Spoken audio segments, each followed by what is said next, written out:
Oh, frick, I forgot my gold toothpick. It's in the locker room. All right, Anthony. National champion. How does that sound to you? It sounds right. It sounds really right. Questions? Anthony, congratulations. When did you first think that by moving up a weight that you could be national champ? I believed I could be a national champ at any weight that I set my mind to. I didn't make it last year, but going to college, I knew a heavyweight was what I was meant to be because it fits my personality perfectly. I love to lift and eat, and I'm faster and stronger than anyone if I could eat healthy and be who I'm supposed to be. So it's the best case scenario for me.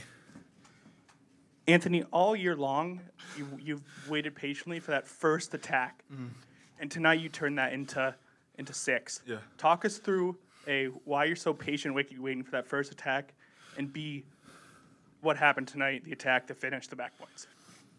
Yeah, I got to be smart out there. These are some big boys, and I don't want to get caught under them. I learned that from my shoulder injury that I got to be smart with my finishes and my attacks, and that's kind of carried over to my style. And so if I go, I'm going hard.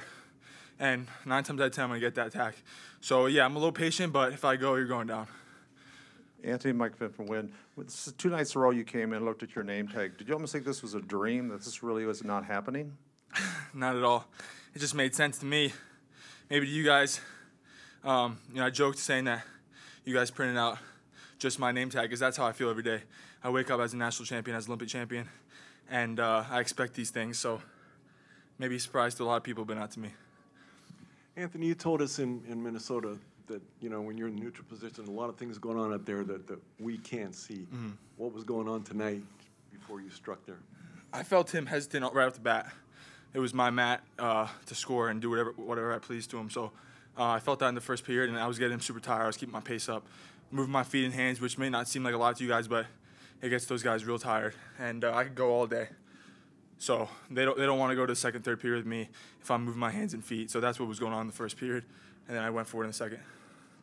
Anthony, it's Gary Abbott with USA Wrestling. Beat the Streets is going to invite all the national champions here to wrestle the #1 in freestyle in Madison Square Garden. Mm-hmm. Would you go up against Quiz? Is that something you'd consider? Yeah, I mean, my goal is to be an Olympic champion, so whoever's up at heavyweight in any division is going to be a competitor of mine.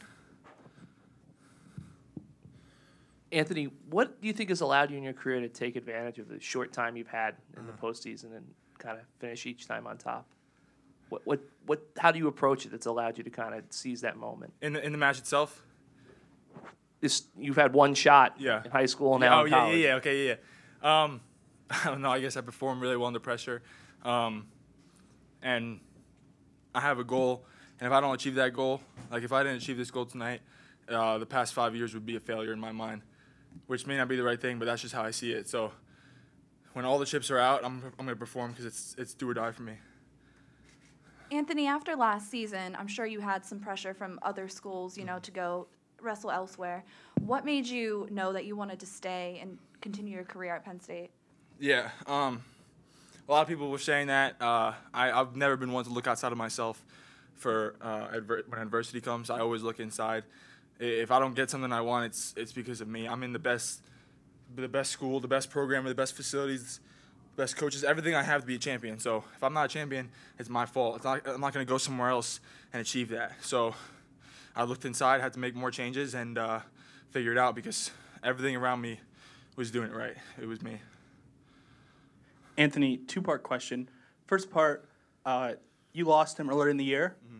How much did you watch that film, and how much did you learn from it? And second part is, at this point, it's thought to be a foregone conclusion that you'll get a second year or a 6th year and maybe even a 7th. Yeah. Is that what you want? Do you want to come back, or are you done with folk style wrestling? For the first part of your question, I watched that match a couple times from the scuffle. I wasn't happy with my performance, and I was still kind of settling into that weight class and not feeling myself yet. And so I knew that I wasn't the same guy as I was back in January. My coaches knew that, and so I wanted to go out there and prove it tonight. And I think I did. I measured him right? I got the major? Yeah. Yeah. And then second part of your question, in terms of the years following, I assume this year was my last year going into the national tournament. Now I'm going to sit down and think about it, talk to my family, my coaches and see what's best for me going forward. Because I have freestyle goals as well, so we'll see. Last question. I'm sorry, for those who don't understand, why did you sit out that year? I'm not from Penn State. Yeah. Why did you sit out that year? So I got a shoulder surgery, so I was sidelined for months, and along with financial difficulties. So my plan was to Olympic redshirt that year once I medaled in the Junior Worlds. That didn't work out, so I was forced to take the year off. But I was able to get healthy, and that's when I made drastic changes to my life and trained hard that entire year. But yeah, took that year off for personal, financial, and injury reasons. All right. Thank you, Anthony. Thank you, guys. Congratulations. Appreciate it.